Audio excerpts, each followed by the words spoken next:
Hello friends, आज हम chapter 20 IPC का देख रहे हैं। इस चैप्टर में सारे ही शादी से विवाह से संबंधित अपराधों के बारे में बताया गया है। Offence relating to marriage. सबसे पहले सेक्शन आता है 493, cohabitation caused by a man deceitfully inducing a belief of lawful marriage. इसका मतलब है कि एक किसी औरत के साथ ये उसको ये धोखा दे देना कि तुम मेरी असली पत्नी हो, जबकि वो आपकी पत्नी है ही नहीं। ऐसा अगर कोई इंसान करता है तो उसके बारे में इस धारा में बताया गया है। Every man who by deceit causes any woman who is not lawfully married to him to believe that she is lawfully married to him। यानी कि औरत को आपने झांसा दिया कि वो आपकी असली पत्नी है, लीगली वेडिड वाइफ है, लेकिन असलियत में वो आपकी लीगली वेडिड वाइफ नहीं थी। ठीक है, और फिर एंड टू हैव प्रोहिबिट और सेक्सुअल इंटरकोर्स विद हिम, उसके बाद आप उसके साथ रहते हो या फिर सेक्सुअल इंटरकोर्स करते हो, तो माना जाएगा कि आपने 493 का अपराध किया है, जिसकी सजा 10 साल तक के हो सकती है, यानी कि एक दिन से लेकर 10 साल तक के। इसका मैं आपको एग्जांपल दे देता हूँ। ये रूलिंग है state of Jharkhand versus Ramchandra Bhagat. ये इस रूलिंग में जो आरोपी था उसने क्या किया, एक औरत से बोला कि मैं तुमसे शादी करना चाहता हूँ। ठीक है, उस औरत ने एक्सेप्ट कर लिया। अब आरोपी उस औरत के साथ रहने लगा। अब रहने के दौरान औरत ने बोला कि तुम मुझसे शादी कब करोगे। तो जो आरोपी था उसने उस लेडी से अपनी गर्लफ्रेंड से बोला कि देखो, मैं एक फॉर्म लाता हूँ, तुम उस पर साइन कर देना, अपनी शादी हो जाएगी। अब आरोपी एक मैरिज रजिस्ट्रेशन का असली फॉर्म लाया, जिसपे आरोपी ने और उसकी बीबी ने, सॉरी बीबी नहीं थी, उसकी गर्लफ्रेंड थी, आरोपी ने और उस औरत ने जो उसकी गर्लफ्रेंड थी, दोनों ने साइन किया। आरोपी ने कहा कि देखो, अपनी शादी हो गई है। इस चीज़ को उस लेडीज ने, उसकी जो वो औरत थी, वो जो उसकी गर्लफ्रेंड थी, उसने मान लिया। उसको पता नहीं था कि हमारी मैरिज नहीं हुई है, वो नहीं जानती थी, वो अनपढ़ थी। अब वो उसको झांसे में आ गई, साथ में रहने लगी, बच्चे भी हो गए। लेकिन जब बाद में उसने अपनी प्रॉपर्टी क्लेम करी, उसने अपने राइट्स क्लेम करे, मैरिड वाइफ के जो राइट होते हैं, तो उसने देने से मना कर दिया। बोलने लगा तुम तो मेरी पत्नी हो ही नहीं। जब औरत ने बोला कि तुमने मुझसे साइन कराया था, वो क्या था, तो वो बताता है वो कुछ भी नहीं था, वो सब फर्जी था, असलियत में तो मेरी कभी शादी नहीं हुई है तुमसे। तब जाके औरत अपने वकील साहब के पास गई, पुलिस में गई। पुलिस ने इंसान के ऊपर ये इस धारा का ऑफेंस किया, 493 का ऑफेंस दर्ज किया। ठीक है ना, ये इसको इंग्लिश में लिखा हुआ है, मेन पॉइंट्स आप इसको देख लीजिए। अब यहाँ पे एक चीज़ इंपॉर्टेंट थी जो आप नोट करना चाहिए, कि जब हिंदू मैरिज होती है, हिंदुओं के बीच शादी होती है, तो 7 फेरे लेने की प्रथा और वर्णमाला की प्रथा ये कंपलसरी होती है। इस केस में इन दोनों प्रथाओं का फॉलो नहीं किया गया था। ठीक है ना, सिर्फ एक कोरे कागज पे, सिर्फ एक फॉर्म पे साइन करा लिए गए थे और औरत को झांसी दिया गया था। चलिए अब हम नेक्स्ट सेक्शन देखते हैं, जो कि है बाइगेमी, यानी कि द्विविवाह करना। Marrying again during life time of husband और वाइफ, यानी कि पत्नी या पति, इन दोनों के जीवित रहते हुए अगर आप दूसरा विवाह कर लेते हो तो वो बाइगेमी की कैटेगरी में आता है। डेफिनेशन देख लेते हैं। whoever having a husband और वाइफ लिविंग, जिसका भी पति या पत्नी जीवित है, मैरीज शादी कर लेता है, ठीक है, during the life time of such husband और वाइफ, उस अपने पुराने वाले हस्बैंड या वाइफ की लाइफ टाइम के दौरान शादी कर लेता है, तो पनिशमेंट दी जाएगी उसको, 7 साल तक की जेल की पनिशमेंट दी जाएगी और जुर्माना भी लगाया जाएगा। अब यहाँ पर इसका एक्सेप्शन देख लेते हैं हम। This section does not extend to any person whose marriage has been declared void by a court of competent jurisdiction। मतलब ये है कि यदि आप विवाहित थे एक टाइम पर, लेकिन बाद में एक कॉम्पिटेंट कोर्ट ने, यानी कि ऐसा कोर्ट जो कि क्षेत्र अधिकार था जिसके पास, उसने आपकी विवाह को शून्य घोषित कर दिया है, इनवैलिड घोषित कर दिया है, वॉइड यानी कि बिल्कुल ही निरस्त कर दिया है।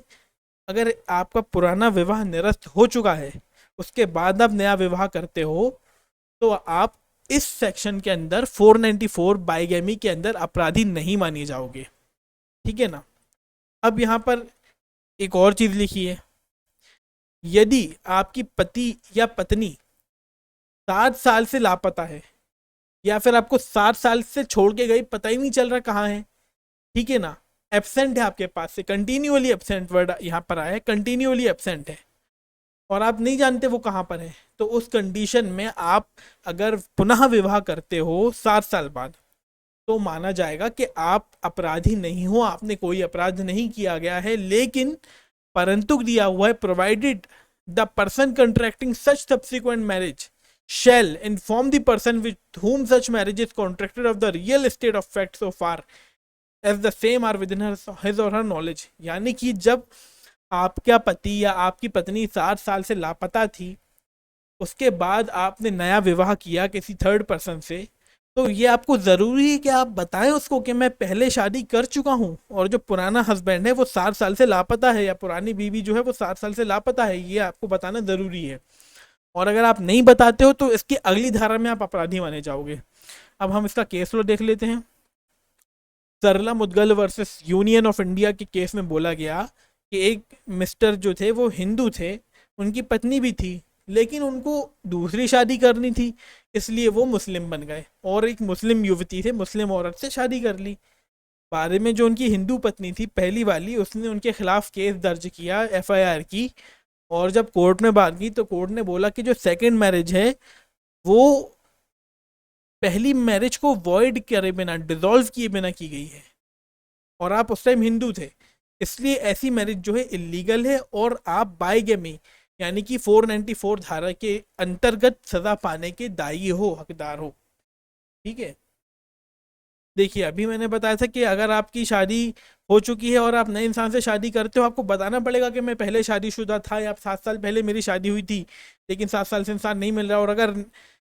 और अगर आप नहीं बताते हो तो आप इस सेक्शन में दायी होगी 495 में, मैंने बताया था आपको अभी। तो ये 495 जो है वो यही बोल रहा है कि अगर आपने ऊपर वाला अपराध किया, लास्ट प्रीसीडिंग सेक्शन, मतलब ऊपर वाला जो सेक्शन है जिसमें कि था द्विविवाह करने वाला अपराध, अगर आप करते हो और आप नए पत्नी या नए पति से ये छुपाते हो, ये बात, पुरानी शादी की बात छुपाते हो, पुराना विवाह आपका हो चुका है, आप विवाहित थे, आप ये बात छुपाते हो, तो आप 495 के अंतर्गत 10 साल की सजा पाने के लिए हकदार होगे और जुर्माना भी लगेगा। ठीक है, अब सेक्शन आ गया 496। ये जो सेक्शन है ये थोड़ा सा टिपिकल है समझने के लिए, पर इतना टिपिकल भी नहीं है। Marriage ceremony fraudulently gone through without lawful marriage, यानी कि विवाह हो गया, विवाह के सारे रीति रिवाज हो गए, लेकिन विवाह हुआ ही नहीं। क्या मतलब इसका? ये तो डबल मीनिंग बातें कर रहा है। पढ़ते हैं अपन। Whoever dishonestly or with a fraudulent intention goes through the ceremony of being married, knowing that he is not thereby lawfully married, shall be punished with imprisonment which may extend to 7 years।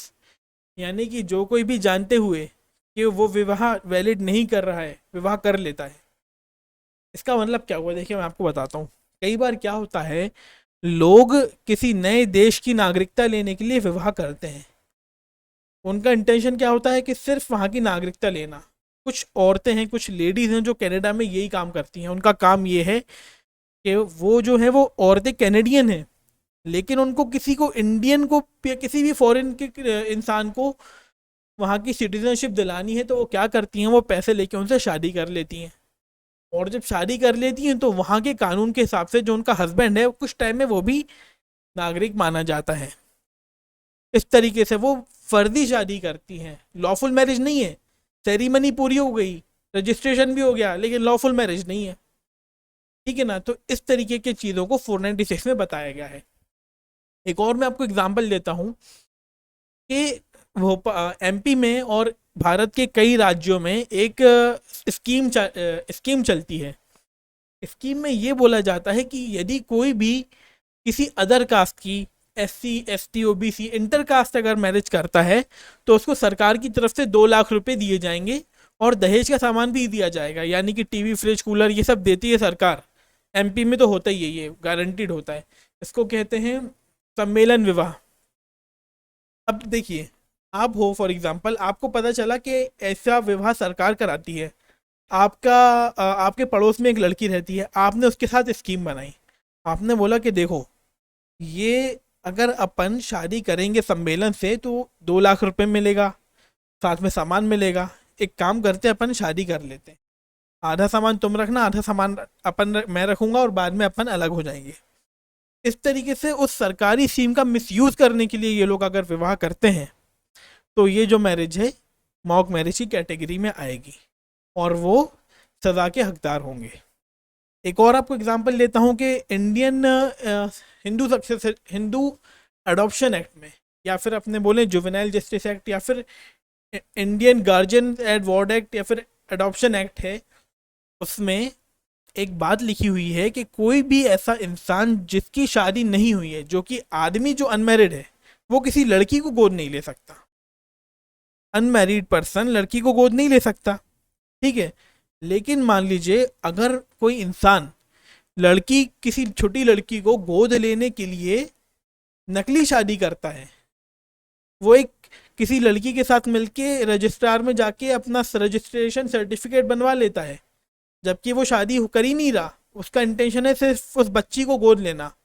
और वो बच्ची को गोद लेना क्यों चाहता है? क्योंकि उसका दिमाग गलत है, वो कुछ गलत उसके साथ करना चाहता है। और इसलिए सरकार ने रोका है कि किसी भी सिंगल आदमी को कोई एक लड़की गोद में ना दी जाए, कपल हो तो ही देना चाहिए। तो वो इंसान क्या करता है, इस कानून को बाईपास करने के लिए शादी करने का ढोंग करता है, और रजिस्ट्रेशन भी करा लेता है, फोटो भी खिंचवा लेता है, साइन भी कर देता है, और उस औरत को पैसे भी दे देता है, पैसे दे देता है कि बाद में अलग हो जाना। औरत मान भी जाती है, अब वो बच्ची को गोद ले लेता है, बाद में वो औरत अलग हो जाती है। तो ये जो चीज़ है ये फ्रॉडुलेंटली मैरिज में आई है। मैरिज सेरेमनी फ्रॉडुलेंटली हो गई, लॉफुल मैरिज नहीं हुई, तो ये 496 का अपराध है। इसका एक और एग्जांपल मैं आपको देता हूँ कि मैं भोपाल में रहता हूँ। भोपाल में एक, मतलब भोपाल में क्या, हर जगह बड़े बड़े लोग रहते हैं जिनके बड़े बड़े बंगले हैं, और वो हो कई जगह ऐसे लोग होते हैं जो अकेले रहते हैं, ठीक है, अकेले रहते हैं। अब ऐसे लोगों पर जो है गुंडे मवालियों की और बैड एलिमेंट्स की नज़र होती है। तो हमारा एक रियल केस है, एग्जाम्पल मैं आपको बताता हूँ। भोपाल में एक जगह है कोहिफिदा, वहाँ पर एक दादाजी थे जो कि सिंगल थे, अकेले थे, उनकी कोई संतान नहीं थी, ना बेबी थी, ठीक है ना। और वो चाहते थे कि मेरी संपत्ति में ट्रस्ट में दान कर दूँ मेरे मरने के बाद, वो ये चाहते थे। अब क्या हुआ, वहाँ पर उनके नौकरों को सबको पता चल गया कि ये जो बूढ़ा आदमी है ये अकेला है। अब उन्होंने क्या किया, उनने अपनी एक बेटी को दादाजी से मिलवाया। बेटी थी सिर्फ 20 साल की। फैमिली वालों ने बोला कि दादाजी हम अपनी बेटी का निकाह आपके साथ कराना चाहते हैं। मुस्लिम पार्टीज थी दोनों, ठीक है। अब दादाजी मान गए, इतनी सुंदर लड़की, दादाजी मान गए, बिल्कुल दादाजी खुश, ठीक है। अब क्या हुआ, जो मुस्लिम पार्टीज थी, मतलब जो दोनों पार्टीज थी, उन्होंने विवाह करवा दिया। विवाह कराने के अगले ही दिन जो थी लड़की दादाजी को गाली गलौज करके, डरा धमका के, मारपीट करके भग गई। अब दादाजी बेचारे परेशान। दादाजी गए थाने में रिपोर्ट लिखवाने।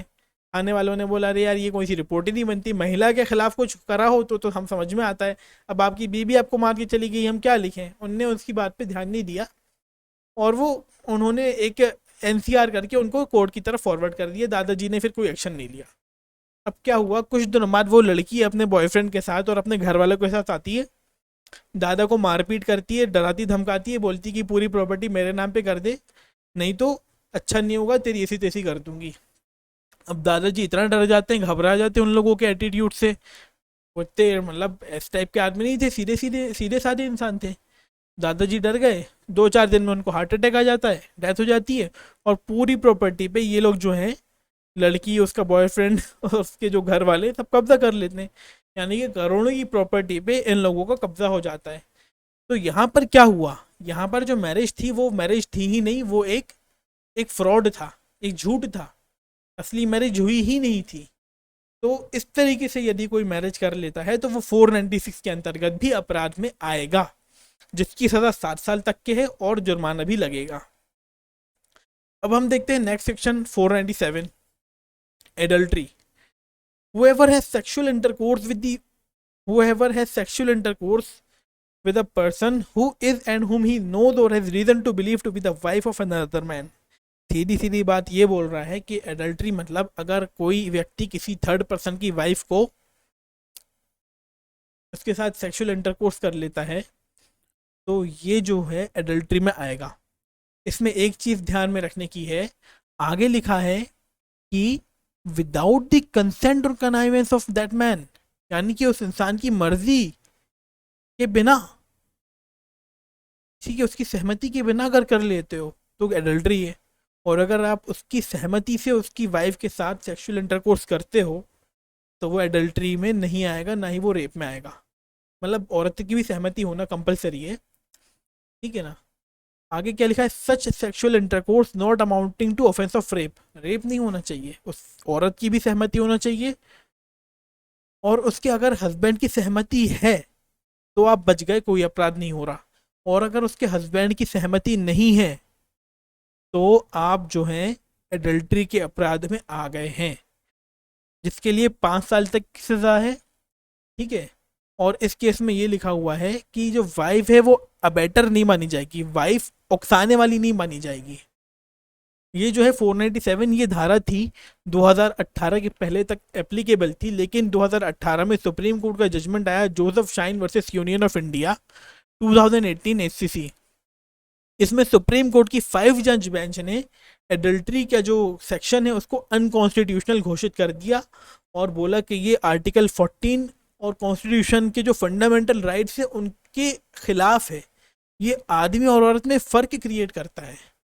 अब देखिए एडल्ट्री के बारे में एक और चीज़ ध्यान में रखने वाली है कि यदि आप आदमी होकर किसी थर्ड पर्सन की वाइफ के साथ सेक्सुअल इंटरकोर्स कर लेते हैं बिना उसकी मर्जी के तो ही एडल्ट्री होगा। लेकिन अगर कोई औरत चाहे कि उसके हस्बैंड पे एडल्ट्री का आरोप लगे तो वो नहीं होगा। यानी कि एक औरत देखती है कि उसका हस्बैंड किसी थर्ड पर्सन, किसी तीसरी औरत के साथ सेक्सुअल इंटरकोर्स करता है, लेकिन जो थर्ड औरत है वो जो तीसरी औरत है वो किसी की वाइफ नहीं है, ठीक है ना, वो उसकी गर्लफ्रेंड है, अनमैरिड है। समझ रहे हो ना आप क्या समझ, मैं ये समझाना चाह रहा हूँ कि आपका हस्बैंड किसी तीसरी, यानी आपका हस्बैंड उसकी गर्लफ्रेंड के साथ कुछ भी करता है तो वो एडल्ट्री में नहीं आएगा। हाँ वो दूसरे अपराधों में आ जाएगा, 498 है, आपके ऊपर क्रूअल्टी हो रही है वो सही है, लेकिन एडल्ट्री में नहीं आएगा वो, ठीक है। तो ये जो है अनकॉन्स्टिट्यूशनल घोषित हो चुका है, जोसेफ शाइन का मामला था और प्री में पूछ सकते हैं। नेक्स्ट सेक्शन देखते हैं 498, इंटाइसिंग और टेकिंग अवे और detaining with criminal intent a married women, यानी कि मैरिड औरत को भगा ले जाना।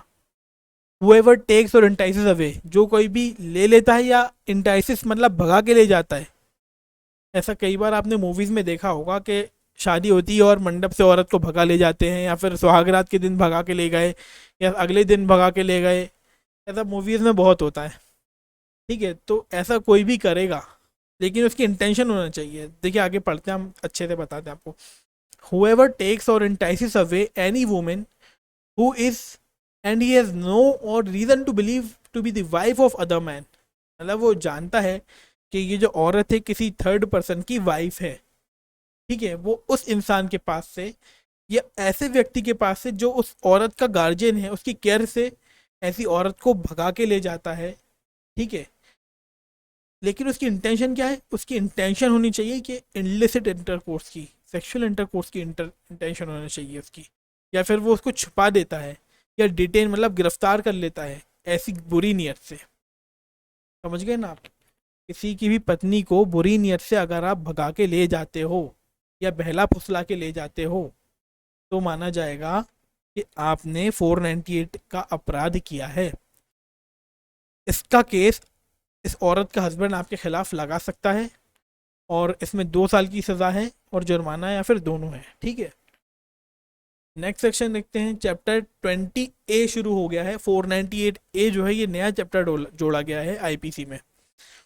इसमें सिर्फ लिखा है कि हस्बैंड और relative of husband subjecting a woman to cruelty, whoever being the husband or the relative of a husband subject such woman to cruelty shall be punished with imprisonment for a term which may extend to 7 years।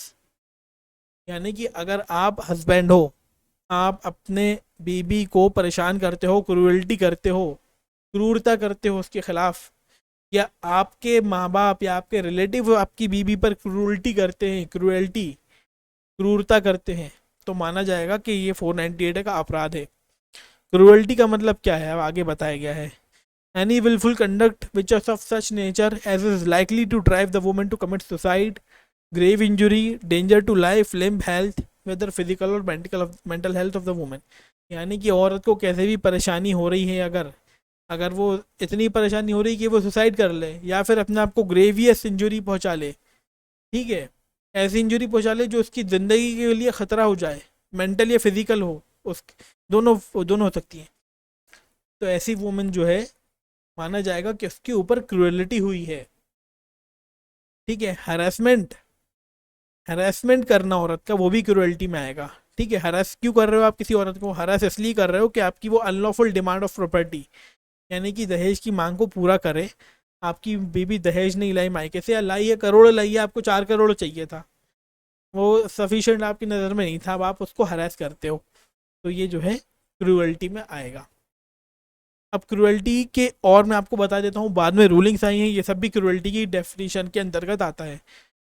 दहेज मांगना cruelty है, झूठा मुकदमा लगाना, झूठे case लगाना cruelty है। जैसे आप बोल दो कि इसका इलीगल अफेयर है, यानी दूसरे से अफेयर है, वो भी क्रूअल्टी में आ जाएगा अगर झूठ बोल रहे हो आप तो। Wasteful cruelty by depriving and wasteful habit, मतलब आपकी बुरी आदतें, शराब पीते हो, ठीक है, या फिर आप नशा करते हो, मारते पीटते हो, तो ये क्रूअल्टी में आ जाएगा।